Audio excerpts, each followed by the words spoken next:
Hello friends, स्वागत है आपका आपके अपने चैनल ऑनलाइन एग्जाम स्टडी में। आज की क्लास में हम हिस्ट्री से रिलेटेड टॉप 25 क्वेश्चन आंसर को देखने वाले हैं।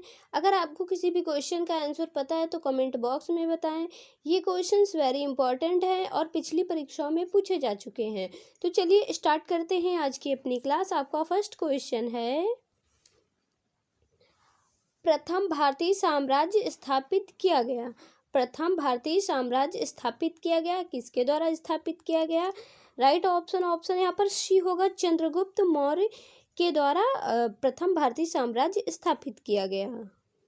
अगला प्रश्न है, प्रश्न नंबर 2 है, सांची का स्तूप किसने बनवाया? सांची का स्तूप किसने बनवाया?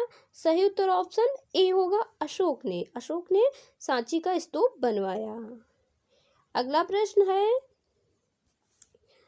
अशोक के समय शिलालेखों को पढ़ने वाला अंग्रेज कौन था? अशोक के समय शिलालेखों को पढ़ने वाला अंग्रेज कौन था? सही उत्तर ऑप्शन जेम्स प्रिंसेप हो जाएगा। ये क्वेश्चन वेरी इंपॉर्टेंट है, वेरी इंपॉर्टेंट है। कई बार एग्जाम में पूछा है कि अशोक के समय जो शिलालेखों को पढ़ने वाला अंग्रेज कौन था, तो जेम्स प्रिंसेप था। अगला प्रश्न है, मौर्य साम्राज्य की स्थापना किसने की? सही उत्तर ऑप्शन बी होगा, चंद्रगुप्त मौर्य ने मौर्य साम्राज्य की स्थापना की थी। अगला प्रश्न है, चंद्रगुप्त मौर्य ने सेल्यूकस को कब पराजित किया? चंद्रगुप्त मौर्य ने सेल्यूकस को कब पराजित किया? तो सही उत्तर ऑप्शन बी होगा, 305 ईसा पूर्व में चंद्रगुप्त ने सेल्यूकस को पराजित किया था। अगला प्रश्न है, प्रश्न नंबर 6 है, श्रीनगर की स्थापना किस मौर्य शासक ने की? श्रीनगर की स्थापना किस मौर्य शासक ने की? सही उत्तर ऑप्शन ए होगा, अशोक ने। अगला प्रश्न है, चाणक्य किसका प्रधानमंत्री था? चाणक्य किसका प्रधानमंत्री था? चाणक्य जो है वो चंद्रगुप्त मौर्य का प्रधानमंत्री था। चाणक्य का जो एक और नाम है वो कौटिल्य है। इनकी जो पुस्तक का नाम है वो अर्थशास्त्र क्या है? अर्थशास्त्र है। अर्थशास्त्र है जो राजनीति से संबंधित है। कभी कभी क्वेश्चन में ये पूछा है कि चाणक्य जी की जो पुस्तक है वो किससे संबंधित है, तो वो राजनीति से संबंधित है। यहाँ पर ऑप्शन बी सही होगा। अगला प्रश्न है,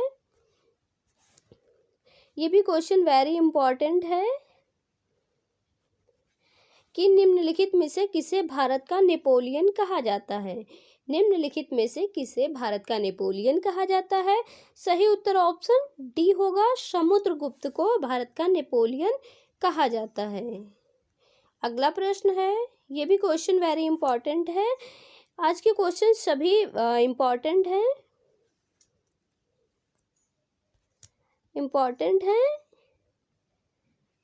कि भारतीय संस्कृत का स्वर्ण युग या गोल्डन एज था, मतलब कौन सा जो काल है वो गोल्डन एज था?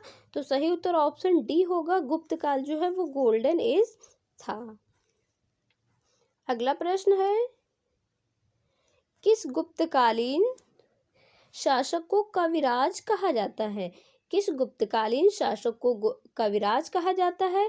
सही उत्तर ऑप्शन डी होगा, स्कंद गुप्त को कविराज कहा जाता है। एक सिक्के पर इनकी जो मूर्ति है वो वीणा बजाते हुए दिखाई गई थी, इसलिए इनको कविराज कहा जाता है। अगला प्रश्न है, गुप्त वंश का संस्थापक कौन था? ये भी क्वेश्चन कई बार एग्जाम में पूछा है कि गुप्त वंश का संस्थापक कौन था?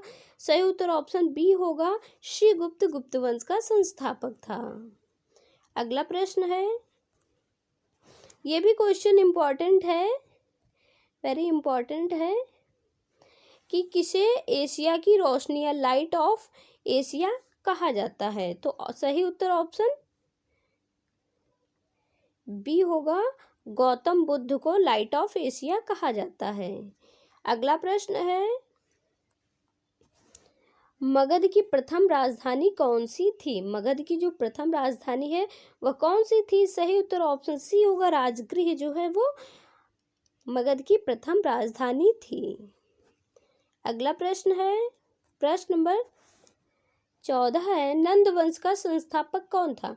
नंद वंश का संस्थापक कौन था? क्वेश्चन में संस्थापक पूछा है, तो सही उत्तर ऑप्शन ए होगा, महापद्य नंद जो है वो नंद वंश का संस्थापक था। अगला प्रश्न है, ये भी क्वेश्चन इंपॉर्टेंट है, मांडा किस नदी के किनारे स्थित था? मांडा जो है वो चेनाब नदी के किनारे स्थित था, तो राइट ऑप्शन ऑप्शन ए है। अगला प्रश्न है, विजयनगर साम्राज्य की स्थापना कब हुई? विजयनगर साम्राज्य की स्थापना 1336 ईसा पूर्व में हुई, तो सही उत्तर ऑप्शन ए होगा 1336 ईसा। अगला प्रश्न है, भारतीय राष्ट्रीय कांग्रेस की सबसे पहली महिला अध्यक्ष थी। क्वेश्चन में पूछा है कि सबसे पहली महिला अध्यक्ष, तो राइट ऑप्शन ऑप्शन यहाँ पर सी होगा, एनी बेसेंट जो है वो भारतीय राष्ट्रीय कांग्रेस की सबसे पहली महिला अध्यक्ष थी। ये क्वेश्चन भी वेरी इंपॉर्टेंट है। अगला प्रश्न है, स्वराज मेरा जन्मसिद्ध अधिकार है, मैं इसे लेकर रहूंगा, यह किसने कहा? स्वराज मेरा जन्मसिद्ध अधिकार है, मैं इसे लेकर रहूंगा, तो ये जो कथन है वो बाल गंगाधर तिलक का है, तो सही उत्तर ऑप्शन डी है। अगला प्रश्न है, प्रश्न नंबर 19 है, चौरी चौरा नामक जो प्रसिद्ध स्थल है वो कहाँ है? तो चौरी चौरा नामक प्रसिद्ध स्थल गोरखपुर में है। गोरखपुर जो है वो उत्तर प्रदेश का एक जिला, किसका? उत्तर प्रदेश का एक जिला है, तो सही उत्तर ऑप्शन ए होगा। अगला प्रश्न है, भारत के राष्ट्रीय ध्वज का डिजाइन किसने तैयार किया था? भारत के राष्ट्रीय ध्वज का जो डिजाइन है वो मैडम भीखाजी कामा ने डिजाइन किया, तो राइट ऑप्शन ऑप्शन डी है। अगला प्रश्न है, भारत में पहला समाचार पत्र किसने शुरू किया था? भारत में पहला समाचार पत्र किसने शुरू किया था? सही उत्तर ऑप्शन डी होगा, जेम्स हिक्की ने पहला समाचार पत्र शुरू किया था। अगला प्रश्न है, झंडा गीत किसने लिखा था? झंडा गीत श्यामलाल पार्षद ने लिखा था, सही उत्तर ऑप्शन डी है, श्यामलाल पार्षद। अगला प्रश्न है, भारत में सिविल सेवाओं का जनक किसे माना जाता है? भारत में सिविल सेवाओं का जनक जो है वो लॉर्ड कॉर्नवालिस को माना जाता है। ये भी क्वेश्चन वेरी इंपॉर्टेंट है, लॉर्ड कॉर्नवालिस। अगला प्रश्न है, लाइफ डिवाइन पुस्तक के लेखक कौन है? लाइफ डिवाइन पुस्तक के लेखक अरविंद घोष हैं, सही उत्तर ऑप्शन डी है। अगला प्रश्न है, ये भी क्वेश्चन कई बार एग्जाम में पूछा गया है कि प्रथम भारतीय नोबेल पुरस्कार विजेता कौन थे? तो सही उत्तर ऑप्शन ए होगा, सीवी रमन जो है वो प्रथम भारतीय नोबेल पुरस्कार विजेता थे। आई होप ये क्लास आपको अच्छी लगी होगी और ये क्लास आपके लिए हेल्पफुल भी होगी। तो